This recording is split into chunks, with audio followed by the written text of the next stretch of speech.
The Virginia Cable Telecommunications Association and your local cable provider presents Cable Reports.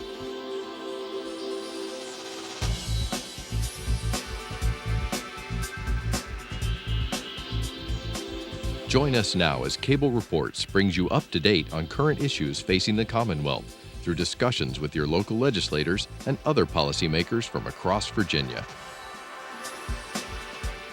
From the General Assembly and the City of Richmond, I'm Woody Evans for Cable Reports, brought to you by the Virginia Cable Telecommunications Association and Comcast, connecting Virginians to our government. We're fortunate to have two members of the House of Delegates with us this morning. Delegate Chris Collins, good to see you, sir. Good seeing you, sir.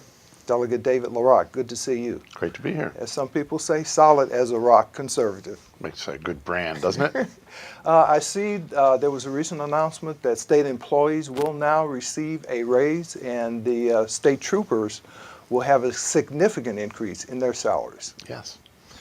Yeah, I think Delegate Collins probably has a little more, could speak to that, given his background in law enforcement. Please. Yeah, that was one of our top priorities this year. The Virginia State Police have been losing troopers, and they had to cancel one of their classes because they didn't have enough applicants for the job openings that they have available. So it was putting a real strain on the state troopers that we had in place because they were asking to do almost twice as much work. And the localities rely on state troopers to do accident reports and things of that nature. They do a lot of the investigations that the localities are just not capable of doing, or the state police just have jurisdiction. So this was a real issue. It was a significant public safety issue. And I think there's some good news from your districts and surrounding areas in terms of Navy Federal coming to your region. Big announcement, yeah. Just outside the district that I serve, but very close by. I'm sure many of the employees, 700 is the number that is projected to accommodate the expansion of that facility there. So that's great news. 700 jobs is no drop in the bucket. And so a lot of kudos to your local economic development team, I take it. Exactly, yes. They, working with the state government, have discovered that Winchester is a great place to do business. We knew that already, Right, and we do whatever we can to keep that going, yes. Tell us a little bit about the economic status of your district, how it's doing, especially how it's fared over the last 7 or 8 years. Well, never quite good enough, which means we always need to be striving to make sure that we're making the regulatory environment as good as it possibly can be. It is very different. The district I serve is Loudoun through Frederick, and I see sort of a divide almost at the mountain there. To the east, I think there's a much more of a federal government influence. We call it the Washington bubble. And so spending is affected by sequestration, and the sort of heavy reliance on federal spending has been affected. I think Winchester and Frederick County has much more of a diverse industrial base, which is very good. And so in downturns, you see, I think, a greater level of stability. And so as employers like Navy Federal expand, that just makes it even more stable. So a new Virginia economy moving forward, less dependence on the largesse of the federal government? That's the hope. The other project that's coming to Frederick County is we're building an FBI data center very close to where Navy Federal Credit Union is. And that was part of the federal government trying to decentralize some of their projects from Washington and put it in the outlying areas. So that's another project, but that's been going on since Frank Wolf was in Congress. And it's just taken this long for them to finally get the paperwork through because government's efficient and quick. What about ensuring that transportation funds that are appropriated by the General Assembly are used for that purpose only? I think you have something in that regard this session. A lockbox? I do have a lockbox proposed, yes, and that's just a measure to assure that money's appropriated for transportation or used for transportation. It's been brought up in several sessions, and sometimes I understand it goes to the Senate and they try to make it a double lockbox, which prohibits general funds from moving into transportation. But perhaps the composition of the Senate will be conducive to actually passing it this year. What other measures do you see are necessary to increase economic activity in your district and in the Commonwealth? Well, you want to take a crack at that, Chris? And I can add to it. I want to give you equal time here. No problem. The question was, I'm sorry, go ahead. How to spur economic development? So the spur economic development, basically, one of the things you need to do is entice businesses to come back to Virginia and back to the United States. And some of that is repatriating the money that's overseas currently. We have several corporations and companies within Virginia that have money overseas that probably could use that money to reinvest back into their own businesses and cause their own development. But we tax that and penalize that so much, and that's one of the things I think the new administration coming in might be able to rectify. From my standpoint, in local government and small government areas, it is being able to entice individuals to come in. Winchester, Frederick County, we have Shandong University, Fine University of Lord Fairfax Community College. We have a very strong public school system. We have a diverse area of agriculture as well. So we have attracted the businesses to come into the area because we have a highly educated, motivated workforce. And that's another reason why I've worked towards workforce development, making sure when I heard from employers saying, we'd love to come here, but you don't have the people we need. And that's one of the things that Virginia needs to get in front of, is saying we have a technologically prepared workforce here, so you are able to move in here. You will have a workforce locally, so you won't have to recruit outside the area and try to move people into your business. We're ready to go right now because Virginia's open for business. Now, the marketing arm, if you will, of the state, the Virginia Economic Development Partnership, has come under severe fire recently as a result of a review. What are some of the things that you see that needs to be done to reform that partnership? Well, I think I kind of flip over my thinking to transportation. Sure. There's been a distinct move there to qualify projects based on a systematic analysis. And if we don't do that with economic development spending, then we're really doing it in a very haphazard way. So the scrutiny to establish, A, does the entity that's applying really exist? Are they a stable business? And are they worthy of investing Virginia dollars in? Has to be the basis for making those decisions. I think there's movement in that direction, but we've had some failures that only highlight the need for that. And of course, that review came out of a study by the Joint Legislative Review and Audit Commission. What do you understand were some of the particulars in terms of the deficiencies that review put forth? Well, I actually contacted some people within the department and to find out, because of my work with economic development back in Winchester and Frederick County, and the response I got was it was a rudderless ship. Basically, it had no direction, there was no supervision. There were people that just weren't even showing up for work because there was no one looking over their shoulder, no one supervising them. So, and we had a hearing yesterday. A lot of localities relied upon some projects that were supposed to come through that department just haven't come to fruition.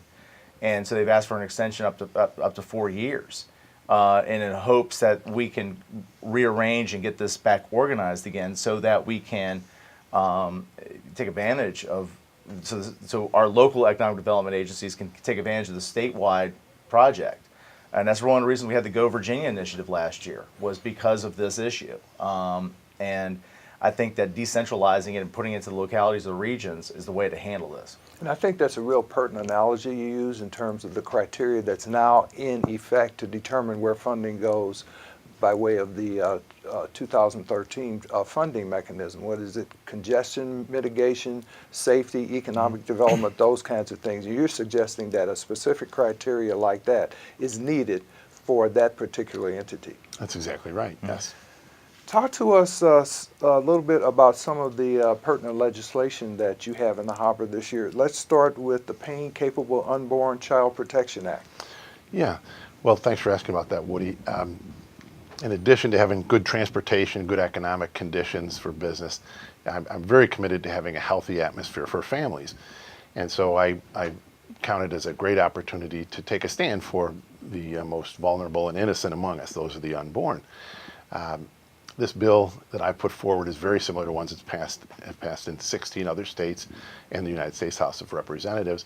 And what it does is pinpoints a point in gestation, 20 weeks, when science makes it abundantly clear that these little babies feel pain. The abortion procedure that is most often used in cases beyond that point is called a D&E abortion, which is a dismemberment abortion. It is a brutal procedure that any civilized society should not allow to happen. And so we have got great support for that so far in the House, and but we need to get it to a committee. And sometimes that's a little difficult, especially in an election year when people are maybe a little too focused on optics. But it really needs to go forward. Another aspect of it that I think should really be of interest to people is it's most often justified by people who oppose the bill. They justify their opposition, saying it's necessary because some women are carrying babies who have abnormalities.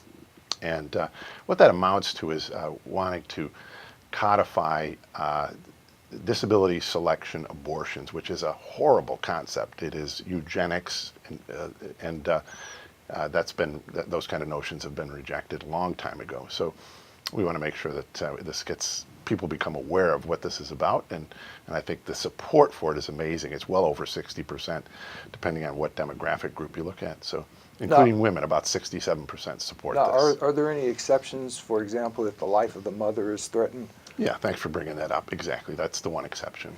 Now, I also understand that the Attorney General, either formally or informally, has now indicated that he thinks that your bill is unconstitutional. Well, he says he thinks that. I'm not sure how much scrutiny they actually gave it. That's kind of the obvious answer for a man who's taken, I think, $184,000 in his campaign for Attorney General from Planned Parenthood, who is an abortion-for-profit business. And he was at the Women's March wearing a Planned Parenthood scarf, I think, last weekend.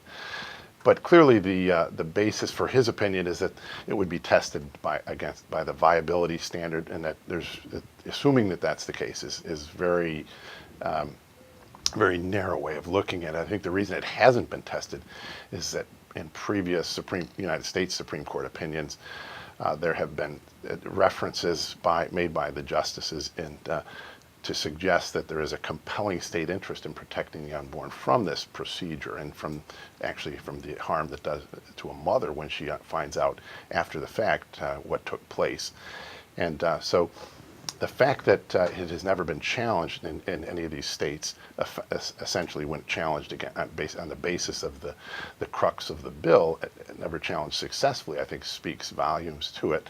And hopefully we'll have an Attorney General that when we pass the bill will be willing to defend it if necessary. So it's in committee now. Have there been hearings on it, for example? No, it's kind of stalled.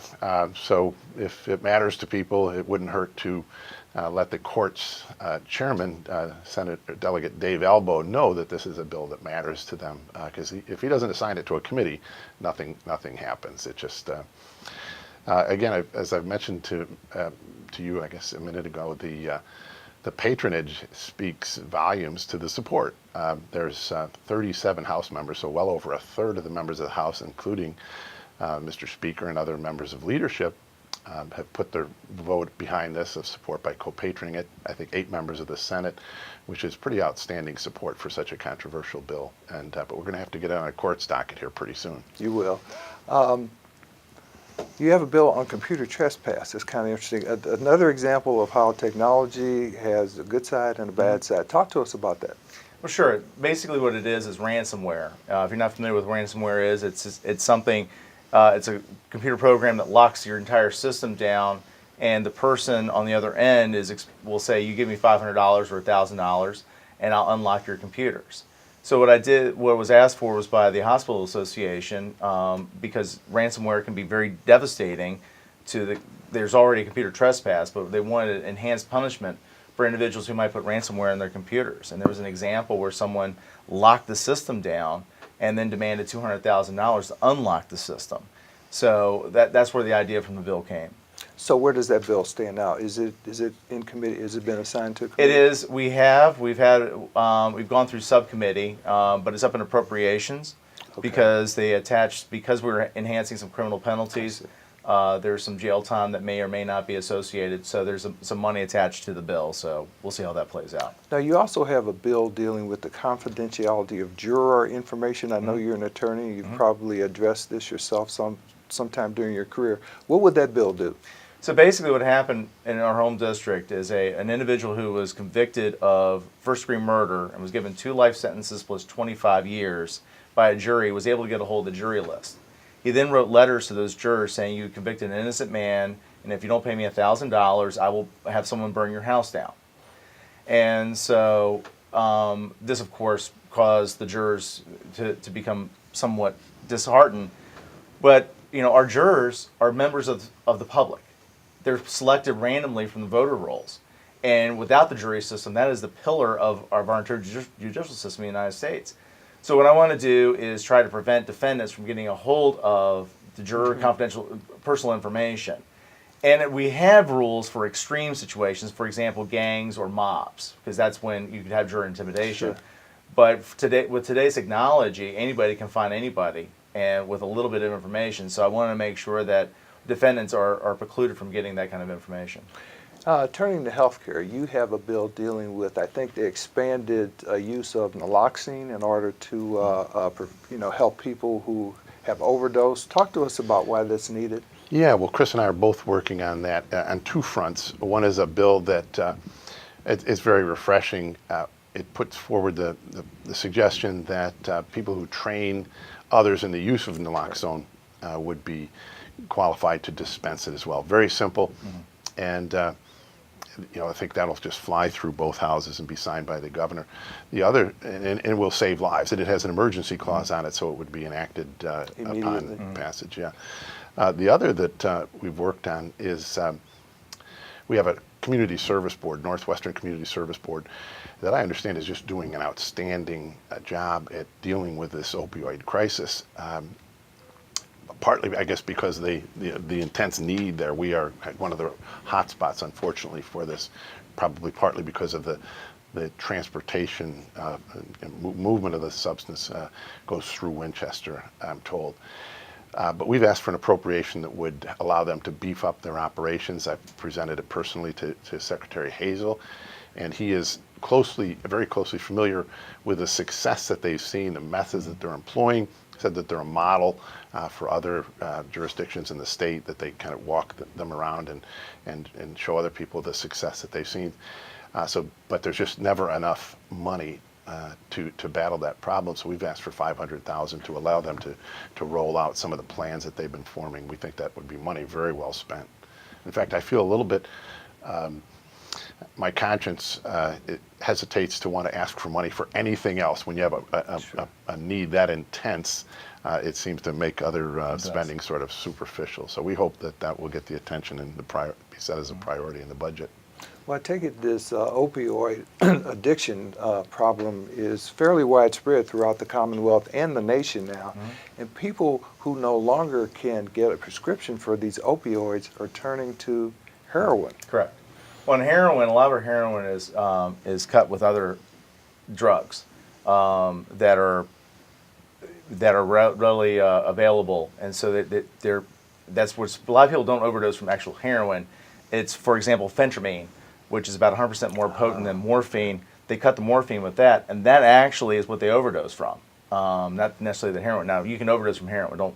Don't misunderstand me. And what will happen is, depending on what batch of heroin is in Baltimore, somebody will go up, buy it, and they'll come down, and the strength of the heroin may be a little bit more than what they had a couple weeks before, or it might be cut with other things, and so obviously there's no quality control. It's hard to tell, but that's the reason I carried the drug court bill last year for our area, and the drug court has been started up. We've got about a dozen people involved in it, and it seems to be moving forward and being successful. And the $500,000 that LaRock and I have been working towards is trying to get a starting point back up again, so people who are in the hospital with an overdose or have been found on the street can be brought in. But the story I like to tell about the naloxone is my best friend, who I went to the police academy with, who's a lieutenant with the Frederick County Sheriff's Office, saved my client from an overdose. Really? He went to the call. She had overdosed in the bathroom and was blue. And because he was trained to use naloxone or Narcan, he was able to give it to her. She snapped out of it, and she's alive today because of him. So the full circle is right there. I can speak to all angles of that. Parental choice savings accounts. What's that all about? Very, very simple, Woody. It proposes taking a portion of the SOQ funding, which is our education funding here in Virginia, and creating a parent-guided account that with certain allowable expenditures for a parent who chooses to remove their child from a public school. And a great fit for Frederick County. They have hundreds of thousands of dollars worth of proposed school expansions. By allowing this parental choice savings account to become a form of school choice, it induces with 90% of the SOQ funding, allows a parent to take on a sort of a la carte approach to schooling, where they can say enroll in a homeschool or have formal homeschool, go to a private school, perhaps a community college, tutoring, and so on.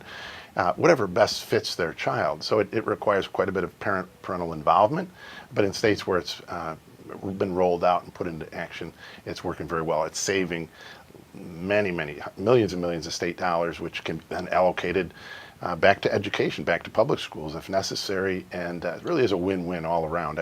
I probably missed some of the mechanics of it, but it is a little bit complex, but it's moving along forward through the probably be on the floor for a vote in this maybe the first part of next week. So we're hoping that will become law here eventually. Well, good luck on that. And of course, for those who don't know all the acronyms, SOQ stands for, I think, Standards of Quality. That's right. Yeah.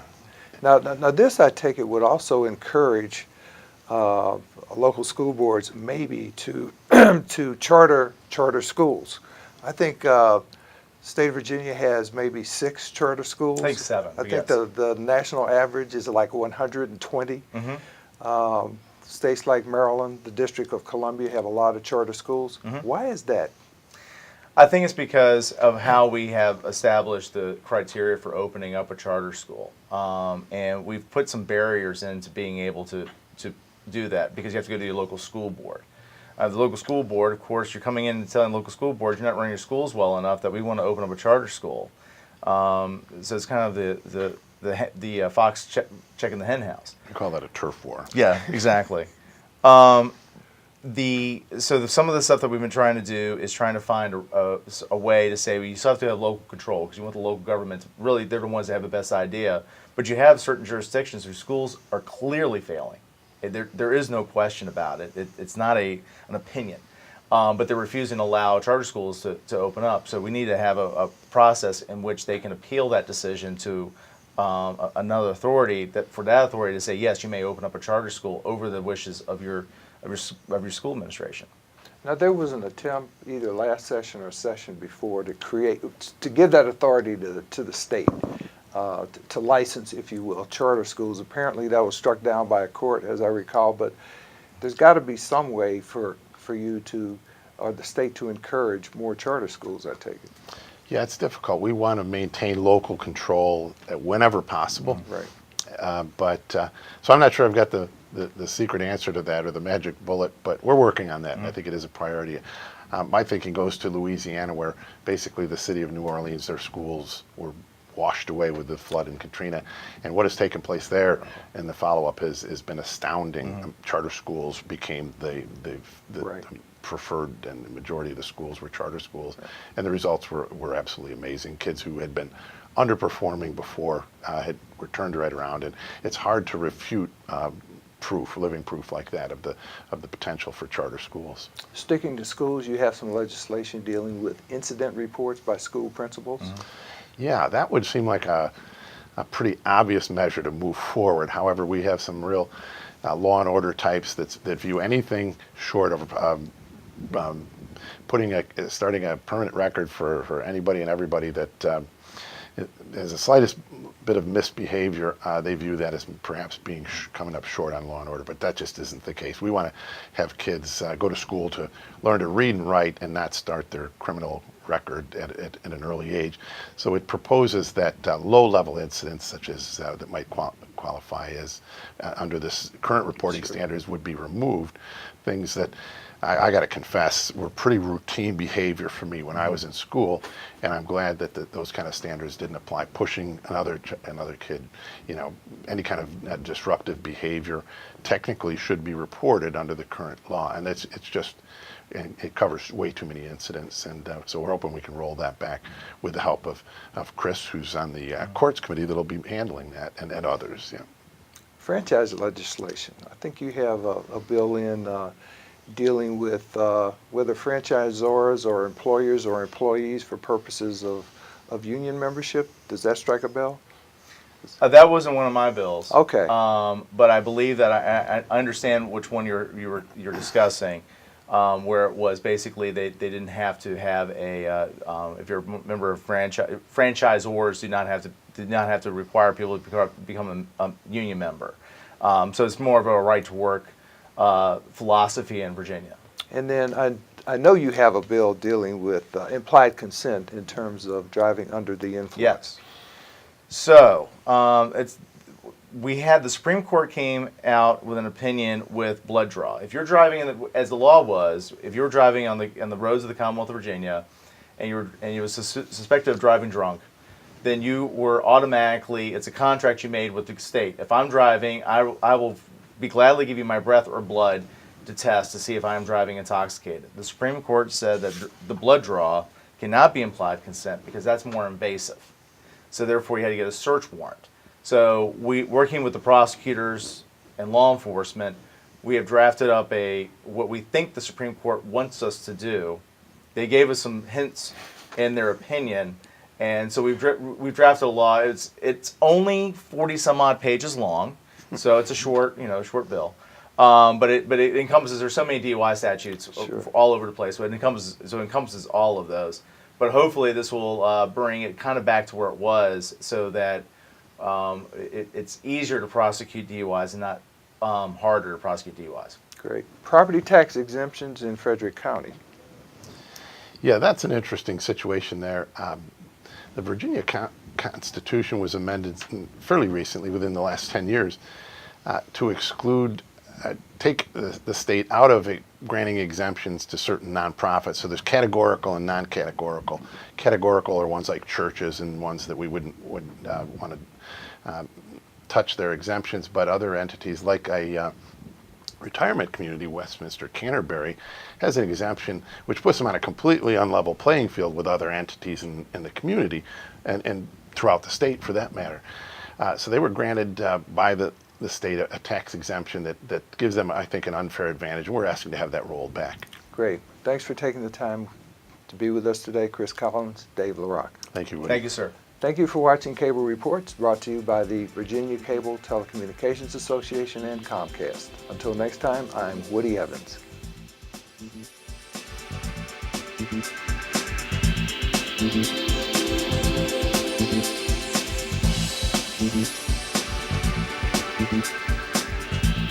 Mm-hmm.